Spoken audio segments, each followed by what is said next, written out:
పట్టాభిషేక సర్గందుకే శ్రీరామనవమి నాడు పారాయణ చేస్తారు. ఇదే మకుటధారణ సర్గ అంటారు. ఈ సర్గనే పట్టాభిషేక సర్గనే మకుటధారణ సర్గ అని కూడా పిలుస్తారు. ఇది యథార్థంగా ఏమిటంటే శ్రీరామనవమి నాడు కళ్యాణం చేయడం ఎంత అవసరమో మకుటధారణ సర్గ పారాయణ చేయడం అంత అవసరం. ఆమెవారి కిరీటాన్ని మానసికంగా చూస్తారు. ఎందుకంటే కిరీటం మీ ఎదురుగుండా వచ్చి ఉండదు కదా. ఆ మకుటధారణ సర్గ చదివేటప్పుడు కేవలం మనసుతో చూడమని చెప్తారు. మనసుతో చూసి ఈ కిరీటధారణ సర్గకి సంబంధించినటువంటి 3 శ్లోకాలు ఉంటాయి.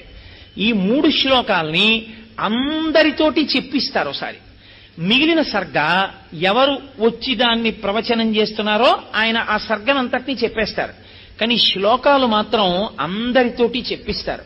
మహానుభావుడు పరమాచార్య స్వామి వారు శరీరంతో ఉన్న రోజుల్లో వారు ఎక్కడ ఉంటే అక్కడ శ్రీరామనవమి నాడు అలా చేయిస్తుండేవారు.